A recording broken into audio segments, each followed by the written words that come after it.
Have you ever gone to someone's house with a loving heart, only to come home feeling strangely unsettled? Maybe you told yourself, "I was only trying to be kind." Maybe you brought food, offered help, or simply wanted company. But instead of warmth, you felt a little distance. A little stiffness. A little sense that maybe your presence was not received the way you hoped. If that has ever happened to you, you are not alone. As we get older, one of the quiet lessons God teaches us is that love is not only about showing up. Sometimes love is also about restraint. Sometimes it is about wisdom. Sometimes it is about understanding that not every door should be knocked on just because it is familiar. Not every relationship is strengthened by more visits. And not every welcome is as open as it used to be. That can be hard to accept, especially for women who have spent much of their lives caring for others, checking in on people, keeping family ties together, and making sure no one feels forgotten. Many women in their later years still carry that beautiful instinct to nurture. You may be the kind of woman who remembers birthdays, sends thoughtful messages, and worries when someone has been quiet for too long. You may feel that dropping by is a gesture of love. And in your heart, it often is. But age has a way of changing relationships. People become more private. Households develop routines.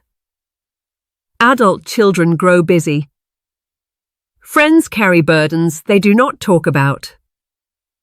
Even siblings who once shared everything may now guard their peace more carefully than before. And if we are not sensitive to those changes, a visit that feels loving to us can feel intrusive to someone else. This is why today's message matters so much. When you get older, there are certain people you should be very careful about visiting, not because you are unloved, not because you have done something wrong, and certainly not because you no longer matter. It is because God calls us to walk in wisdom, discernment, and respect. He teaches us that timing matters. Boundaries matter. Peace matters. And sometimes the most loving thing you can do is to pause before you go. The first kind of person to be careful about visiting is an old friend, especially without notice. Now, this one can feel surprising, because old friends carry so much history. These are the people who knew you when your children were little, when your hair was darker, when life felt faster and fuller. These are the women you laughed with, cried with, prayed with, maybe even worked beside. When you have that kind of shared history, it is easy to believe that you can just show up anytime and it will feel natural. After all, it used to. But what used to be natural in one season of life may no longer be wise in another. As people get older, they often treasure their peace in a deeper way. They may not say it out loud, but quiet has become precious to them. Rest has become precious. Their routines, their limited energy, their private struggles, all of these things shape how they live now. And even a dear friend can feel like an interruption if she arrives unannounced. Imagine an older woman named Carol. She has always been warm and social, and for years she and her friend Diane had the kind of friendship where nobody needed an invitation. They could open the front door and call out each other's names.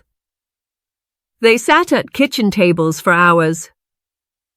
They shared coffee, casseroles, and every family update under the sun. But life changed. Diane's husband developed health issues. Carol herself began dealing with poor sleep and fatigue. Their friendship was still real, but their capacity was not the same. One afternoon, Carol decided to stop by because she had baked banana bread and wanted to surprise Diane. In Carol's mind, it was a sweet gesture. But when Diane opened the door, she looked tired. Her smile was polite, but her shoulders were tense. She let Carol in because good women often do that. They let people in even when their spirit is saying, "Not today." Carol sat down, chatted, tried to be cheerful, but something felt off. Diane kept glancing toward the hallway because her husband was resting. She seemed distracted. The visit was not warm and easy. It felt strained. And Carol left wondering what had happened. What happened was not that Diane stopped loving her. What happened was that life had become more complicated than friendship memories alone could carry. This is where wisdom comes in. A phone call beforehand is not cold. A text message is not distance. It is respect. It says, "I care enough about you to make sure this is a good time." It says, "I want to see you, but I do not want to burden you." That is mature love. That is thoughtful love. That is love guided by grace. And let's be honest, dear friend, there is another side to this too. Sometimes we visit old friends because we are lonely. Sometimes we miss how things used to be. Sometimes we want to feel needed, welcomed, remembered. There is no shame in that. Loneliness is real, especially in later years. But we must be careful not to let our need for connection make us ignore someone else's need for space. God never asks us to chase closeness at the expense of peace. He never teaches us to force our way into moments that are not open. He teaches us to be sensitive, to listen, to discern, to honor the season another person may be in. There is also something deeply dignified about allowing friendships to evolve. Not every friendship has to look like it did at 50. Some friendships become phone friendships. Some become lunch once a month friendships.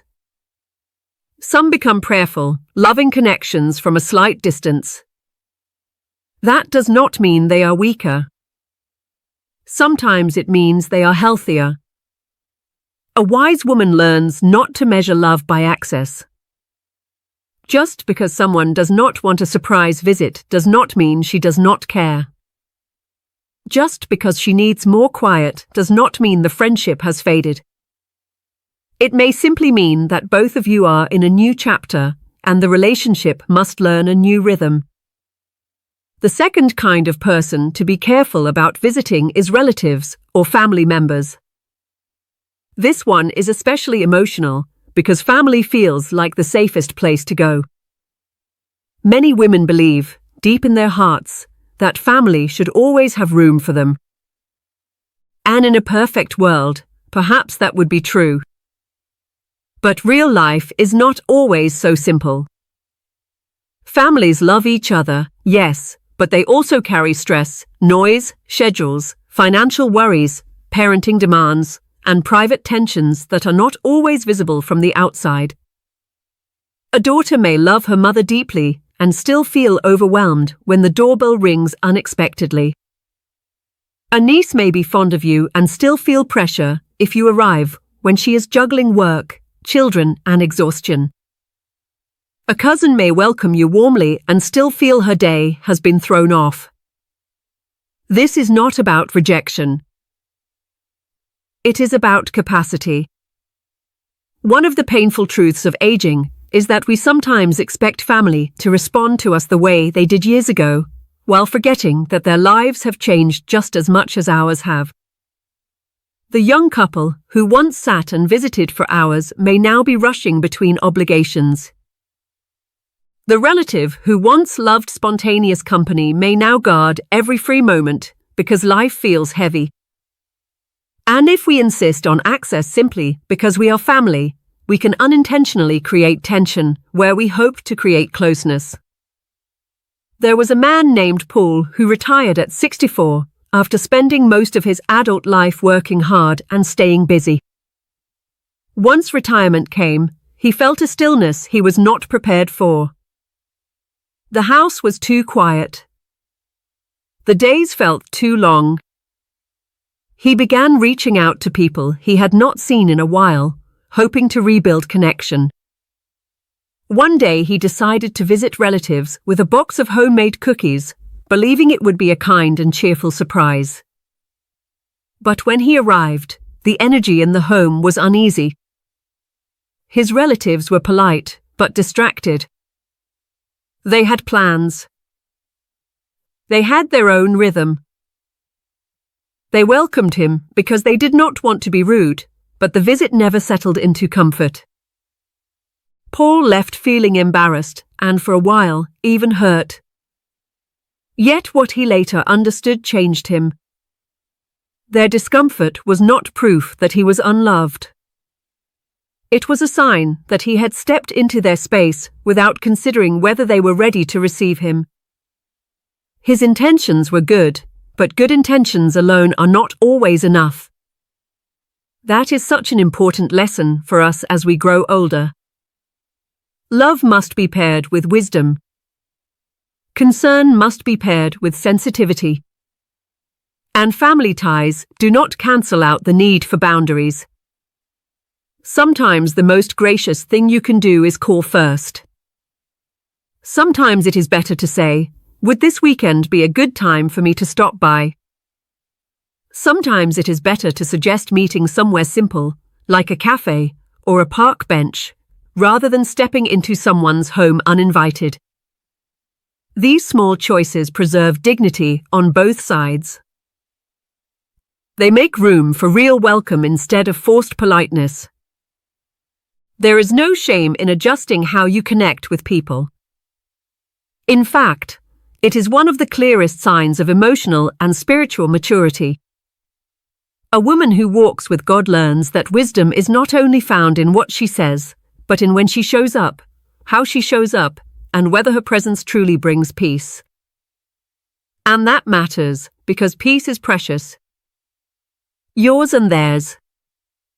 There is another group of people we often feel very comfortable visiting, and that is our own siblings. After all, these are the people who shared our childhood. They remember the house we grew up in, the meals around the table, the small arguments and the laughter that filled the hallways. They knew us before we became wives, mothers, or grandmothers. For many women, those bonds feel permanent, almost sacred.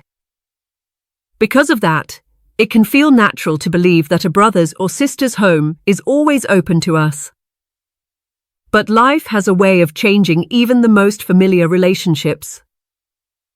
When we were young, siblings often gathered because something larger was holding everyone together. Maybe it was our parents' home.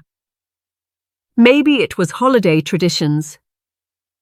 Maybe it was the rhythm of family life that naturally brought everyone back to the same place again and again. In those days, visiting a sibling didn't feel complicated. You could show up for dinner, stay late talking in the kitchen, and no one questioned whether you belonged there. Yet as the years pass, something quietly shifts. Each sibling builds a separate life. They develop their own routines, their own priorities, their own households filled with responsibilities we may not fully see. Some are caring for grandchildren. Some are managing health concerns. Some simply guard their peace more closely than they did in younger years. Even when love remains strong, the ease of constant togetherness can slowly fade. And sometimes the most surprising thing for older adults to discover is that siblings who once felt inseparable now protect their independence just as strongly as anyone else. Consider the story of a woman named Linda and her brother Michael. Growing up, they were close. Their childhood home was always busy and family gatherings were frequent. Linda remembers those days fondly. Sunday meals, birthdays celebrated with too much cake, long conversations that stretched late into the night. Even after they married and moved into their own homes, they stayed connected through holidays and family events. But after their parents passed away, something changed in the family dynamic. Without their parents' home acting as the center, everyone slowly drifted into their own worlds. Linda continued to feel the same closeness she had always known, so from time to time she would stop by Michael's house. To her, it felt natural. She would bring something small, maybe a pie or a bag of fresh vegetables from the market, and knock on the door. Michael always opened the door kindly. But the visits never quite felt the same. Sometimes he seemed distracted. Sometimes he mentioned he had plans later in the day. Sometimes his wife looked slightly uncomfortable, even though she was polite. Linda began leaving those visits with a strange feeling she couldn't quite explain. Nothing openly rude had happened, yet the warmth she expected wasn't there. Over time, she realized something important. Michael's home was no longer the same kind of shared family space their childhood house had been. It was his private life now. His sanctuary. A place where his routines, his marriage, and his daily rhythm had their own structure. When Linda appeared unexpectedly, it disrupted that rhythm, even if Michael cared about her deeply. This realization was painful at first. Many of us want to believe that family relationships stay exactly the same forever. But maturity often requires us to accept that relationships evolve. Love can remain strong even when proximity changes. For older women especially, this lesson can feel emotional. Many women spent decades keeping families connected, organizing gatherings, remembering anniversaries, making sure siblings stayed in touch. It can feel strange when those same siblings begin prioritizing their own quieter lives.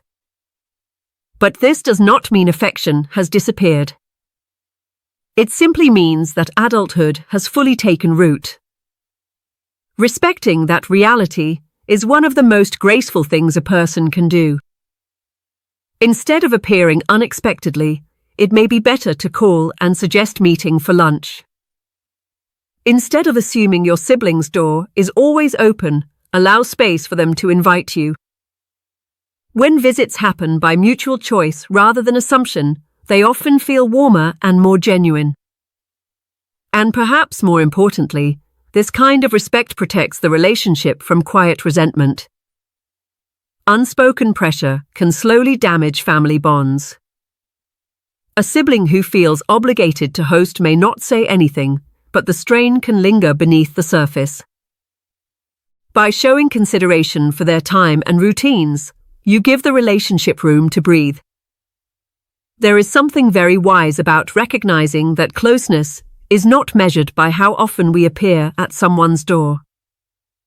True closeness is built on mutual respect, patience, and the understanding that every person deserves control over their own space.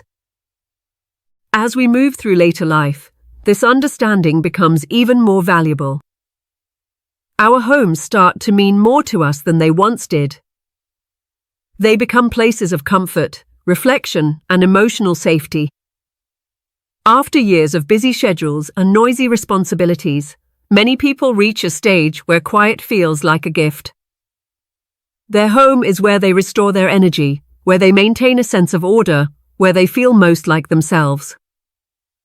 That brings us to another kind of person we should be especially thoughtful about visiting, someone who is extremely tidy and protective of their home environment.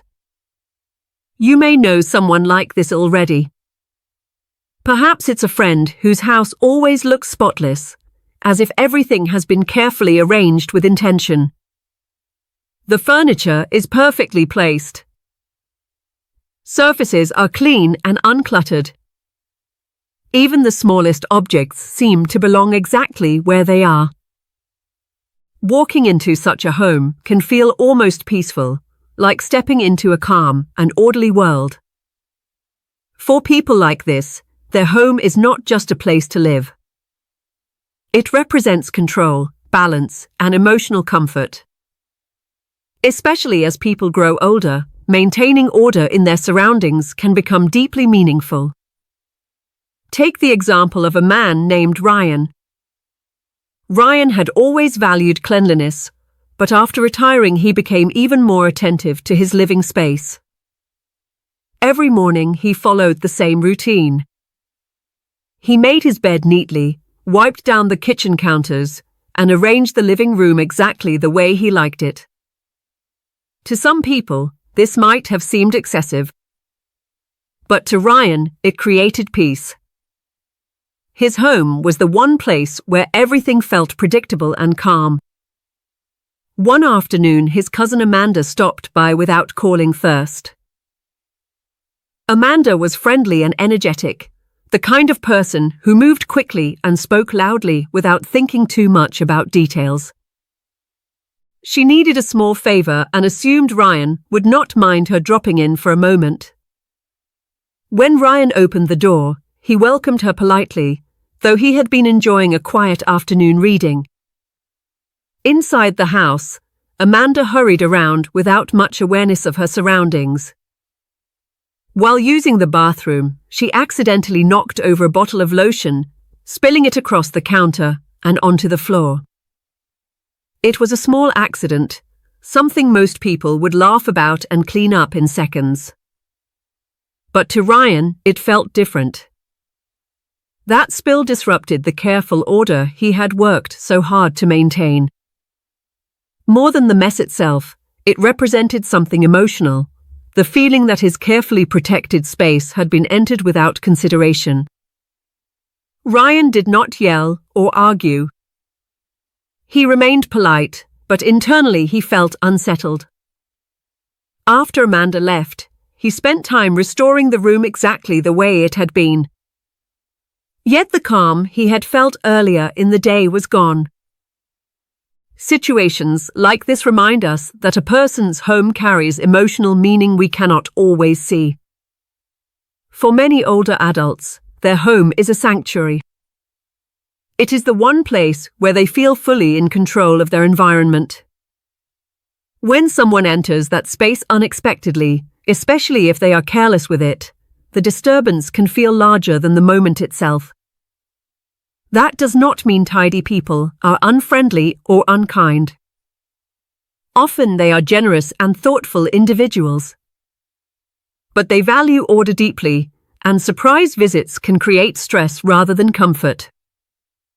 Being mindful of this can prevent misunderstandings. If you know someone who treasures their home in this way, it is always better to call ahead. Ask if it's a good time to stop by. Give them the opportunity to prepare themselves and their space.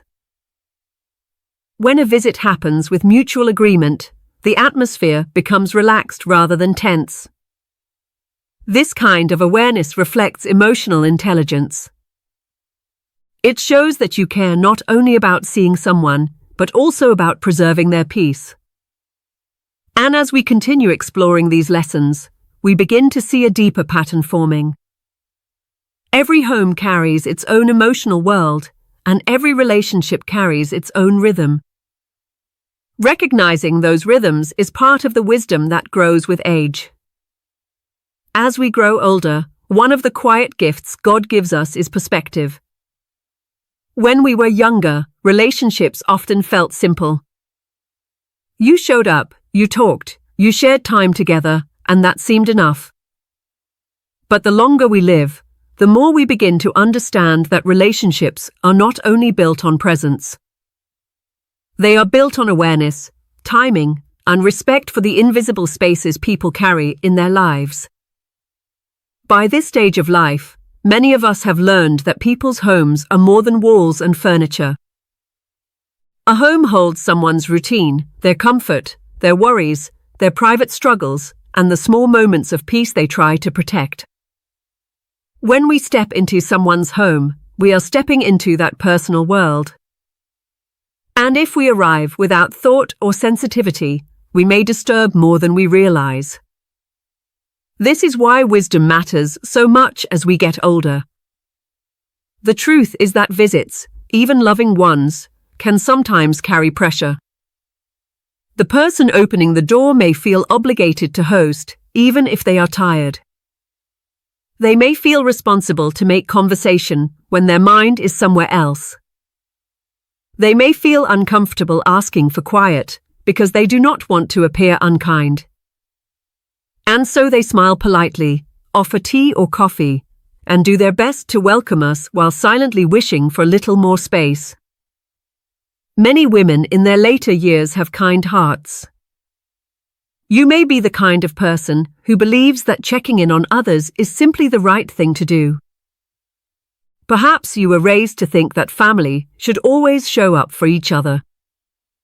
Perhaps you spent decades caring for children, neighbors, church members, and friends. Caring is part of who you are. But caring also includes understanding when someone needs room to breathe. There is a quiet strength in learning to pause before visiting. Instead of assuming someone will be happy to see you at any moment, you take a moment to ask. Instead of appearing suddenly at the door, you send a message that says, "I was thinking about you. Would it be a good time to get together?" That small gesture carries so much respect. And respect strengthens relationships far more than surprise visits ever could. It also protects your own peace. Because when we visit someone who is not ready, we often leave feeling uneasy. We replay the conversation in our minds. We wonder if we said something wrong. We question whether we overstayed. That uncomfortable feeling can linger long after the visit ends. But when both people agree to spend time together, the atmosphere changes. Conversation flows more easily. Laughter feels natural. No one feels rushed or obligated. The visit becomes something both people truly enjoy. That is the kind of connection that nourishes the soul. There is another truth that many people discover as they grow older. Not every relationship needs constant physical presence to remain meaningful. Some relationships thrive through phone calls. Some through letters or messages. Some through occasional visits that are thoughtfully planned. The value of a relationship is not measured by how often we appear in someone's living room. It is measured by the sincerity of the connection we maintain. God often teaches us that love can exist quietly. Sometimes love means praying for someone from afar. Sometimes it means sending a kind message at the right moment. Sometimes it means giving someone the freedom to live their life without feeling watched or interrupted. These small acts of consideration carry deep grace. Many older adults also reach a point where they begin protecting their own energy more carefully. You may have noticed this in yourself. The long, busy days of earlier decades no longer feel as easy. Social interactions that once lasted hours may now leave you feeling tired. You may value quiet mornings, peaceful afternoons, and evenings where nothing interrupts your sense of calm. And just as you appreciate those moments, others appreciate them too. When we recognize that everyone values their peace, it becomes easier to understand why unexpected visits can create tension. It is not because people are unfriendly. It is because life becomes more delicate with age. Energy becomes more precious. Silence becomes more meaningful. A wise woman respects that. She learns that kindness is not only expressed through actions, but through awareness. She pays attention to the emotional climate of the people around her. She notices when someone seems tired. She recognizes when a household has its own rhythm. She understands that true hospitality cannot be forced. And perhaps most importantly, she remembers that her own worth does not depend on being constantly present in other people's lives. You are valuable whether you visit someone once a week or once a year. Your kindness, your faith, your wisdom, and your life experience all carry meaning that cannot be measured by how often someone opens their door to you. God does not measure love by the number of visits we make. He measures love by the spirit we carry. If our spirit is gentle, patient, and respectful, our relationships will grow stronger over time. People will feel safe around us. They will know that we honor their space. And when they truly want our presence, they will welcome us with open hearts. That kind of welcome is far more beautiful than any visit that feels forced. So when you think about the people in your life, remember these simple but powerful lessons. Be thoughtful about visiting old friends, especially without notice. Give relatives the freedom to manage their busy lives without pressure. Allow siblings to maintain the independence they have built in adulthood. And be especially considerate when entering the homes of people who cherish order and quiet. These small acts of wisdom can prevent misunderstandings and protect the peace that relationships need in order to thrive. Most of all, remember that growing older is not a time of losing connection. It is a time of deepening it. The friendships and family bonds that remain in later life often become more meaningful precisely because they are built on respect rather than obligation. And that is something truly beautiful. If this message spoke to your heart, I would love to hear from you. Have you ever experienced a moment when a visit felt awkward or unexpected? Or perhaps you have learned, over the years, that giving people space can actually strengthen a relationship. Your experiences may help someone else who is walking through the same stage of life. Please share your thoughts in the comments below. Your voice matters, and this community grows stronger when we listen to each other's stories. If you found comfort or wisdom in today's message, take a moment to like this video. It helps more people discover these conversations and reminds us that we are not walking this journey alone. And if you enjoy thoughtful reflections about faith, aging, relationships, and living well in the later chapters of life, I warmly invite you to subscribe to our channel, Elderly Faith Journey. Each video is created with the hope of bringing encouragement, clarity, and spiritual guidance to those who are navigating the beautiful and sometimes complicated path of growing older. Thank you for spending this time with me today. May your days be filled with peace, your relationships guided by wisdom, and your heart always open to the quiet ways God continues to lead us. Until we meet again, take gentle care of yourself and those around you, and remember that every season of life carries its own kind of grace.